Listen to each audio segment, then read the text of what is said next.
Hello there. Come on closer. Today I'm going to, oops, that's so funny. Okay, today I'm going to be showing you how to maintain your hummingbird feeder.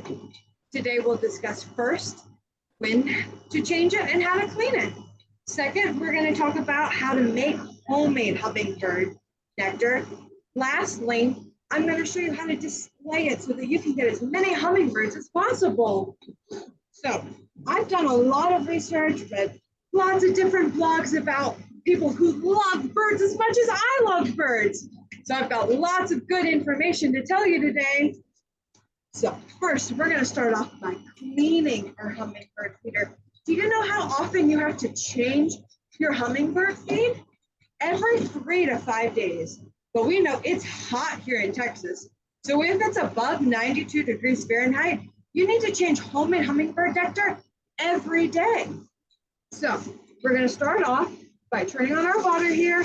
We're going to rinse this out. We need to use a nice, gentle soap. There we go, drop a few drops in there. Today I'm using my old bottle brush so I can get it nice in there. Clean. It's really important to get it nice and clean. There we go. Make sure you rinse thoroughly. Now, when we are replacing our hummingbird feed or nectar, you need to make sure you never top off the feed. You always have to empty and start all over with fresh nectar.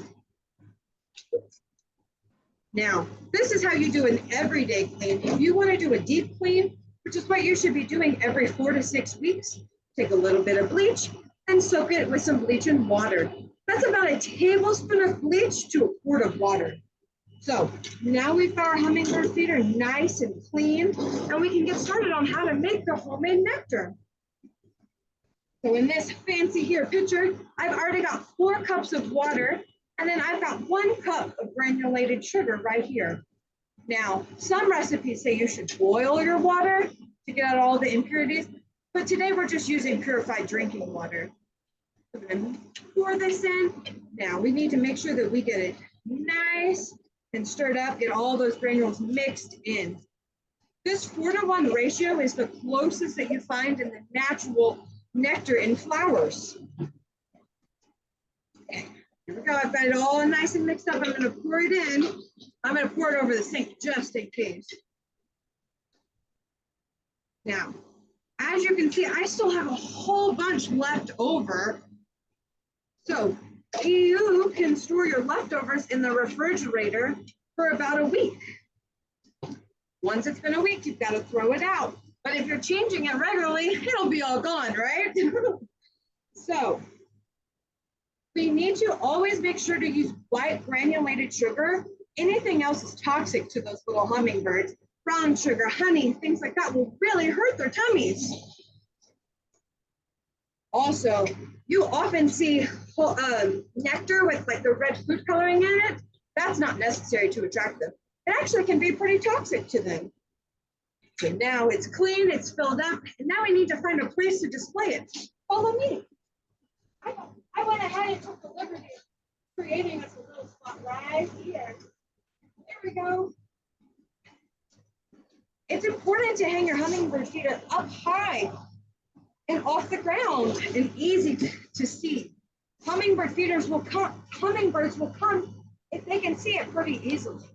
Usually you can add like a red or yellow or orange ribbon to draw their attention.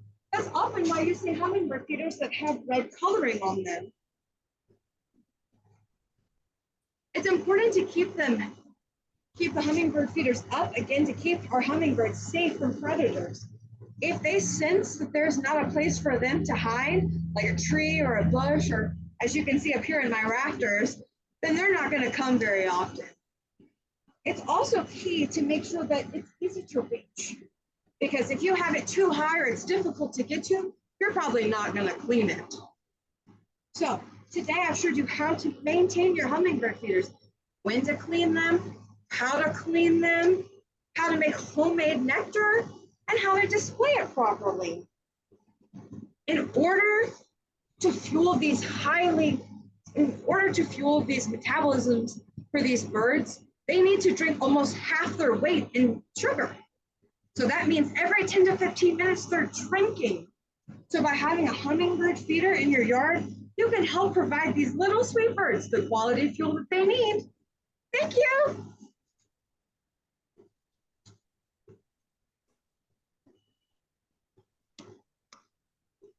I can figure out how to end it.